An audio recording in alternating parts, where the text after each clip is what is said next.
खरदूषण के मारे जाने के बाद रावण ने बदले की भावना में सीता का हरण करना उसके विचार में उचित लगा और उसने मारीच से जाकर कहा, चलो तुम सोने का हरण बन के सीता के सामने लालायित करके अपनी तरफ आकर्षित करो। मारीच कुटिया के चारों तरफ घूमने लगा और उससे सीता लालायित हो गई और सीता ने उस हिरण को राम से कहा, ये मरा या जिंदा ले आए, मैं जब भी अयोध्या जाऊंगी तो इस हिरण को दिखाऊंगी। राम के समझाने के बाद भी सीता ने अपने वाक्यों का परिवर्तन नहीं किया। तब रामचंद्र जी हिरण को मारने के लिए उसके पाछे दौड़े।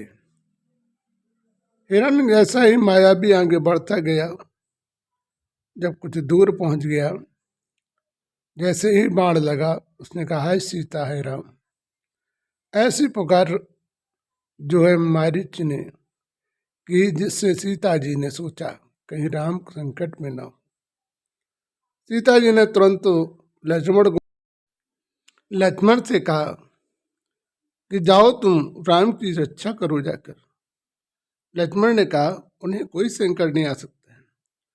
सीता जी ने क्रोधित होकर कहा, तुम चाहते हो राम के मरने के बाद सीता मुझे प्राप्त हो। ऐसे बात सुनकर लक्ष्मण ने कहा, माते ऐसी बात नहीं, आप यही चाहते हैं तो मैं जा रहा हूं, लेकिन ये लक्ष्मण रेखा को पार नहीं करना।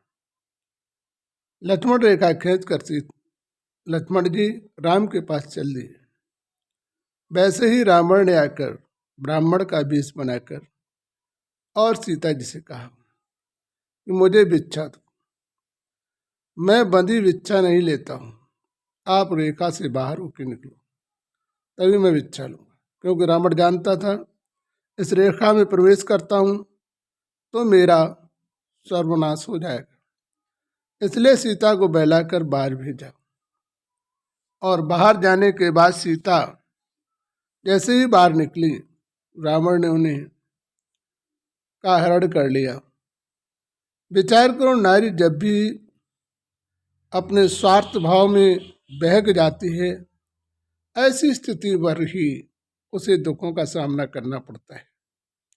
जीवन में कोई भी कदम उठाने से पहले सोचना और समझना चाहिए, चाहे नारी हो चाहे पुरुष हो। जिसने बगैर समझे बगैर विचारे जो कार्य करता है, उसे वास्तविक अपने जीवन में ऐसे ही दिनों का सामना करना पड़ता है। यही कारण हुआ जिससे सीता को सामना करना पड़ा। इधर जटायु ने सोचा कि हम सीता की सुरक्षा कर दें।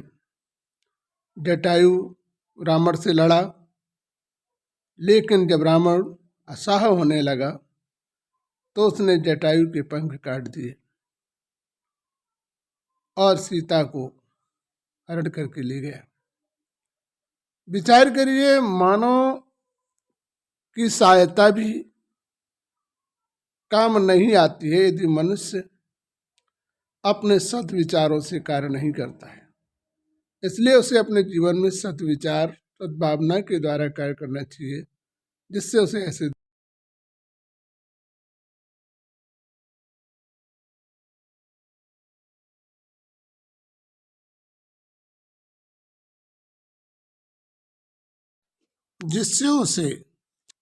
दुखों का सामना करना पड़ता है।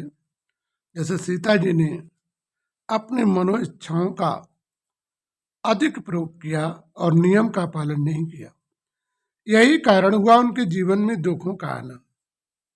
पहले रामचंद्र जी ने कहा था तुम वन न चलो, उन्होंने नहीं मानी। फिर उन्होंने कहा हिरण को से आप सोने का हिरण नहीं होता, आप इसमें आकर्षण ना हो, नहीं माने। उसी का परिणाम उन्होंने जाकर जब लंका में सीता को ले जाया गया तो अशोक वाटिका में उन्हें स्थान दिया गया और वहां पर सुख और दुखों का सामना उन्हें अपने जीवन में करना पड़ा। सुख का उन्हें जीवन में सुख दूर हुए, दुख नजदीक हुआ, और रावण वहां पर नाना प्रकार की तृष्णाएं देता रहा कि तुम मुझे अपना लो। लेकिन सीता जी ने अपनी मान्यता के अनुसार, अपनी तपोबल के अनुसार से रावण को अपनाना स्वीकार नहीं किया। तो इसी प्रकार से दुखी अशांत जब आत्मा हो जाती है तो परमात्मा किसी न किसी को भेजता है। इसी प्रकार से रामचंद्र जी ने हनुमान को भेजा। उन्होंने सीता को तसल्ली दी कि राम तुम्हें लेने के लिए आएंगे, अब तुम थोड़ा और सब्र करो। इस प्रकार से इस संसार में भी मनुष्य जब अपनी मर्यादाएं तोड़ता है, समस्याएं आती हैं और उसका पश्चाताप करता है और उसके पश्चात कोई न कोई उसे सांत्वना देने के लिए आ जाता है और फिर वो पुनः अपने जीवन। रामायण का वास्तविक अर्थ क्या है? रामायण एक आध्यात्मिक संग्रहालय है। इसमें जो है मानव को दिखाया गया है कि सीता अग्नि में प्रवेश हो गई, बल्कि ऐसा नहीं था। सीता जो है सीता की शक्ति, आत्मिक शक्ति जब अग्नि में प्रवेश कर जाती है तो पुनः वो तपस्या करके उसे प्राप्त करता है। जैसे सीता जी पर राम ने जब विजय प्राप्त कर ली, इसके पश्चात क्यों नहीं अपनाया? क्यों कहा था अग्नि में प्रवेश करो? क्योंकि जब मनुष्य तपस्या करता है तो उन्हें आत्मशक्ति प्राप्त होती है, आत्मा के दुखों का निवारण होता है और तब उसे तपस्या द्वारा राज्य अधिकार प्राप्त होता है।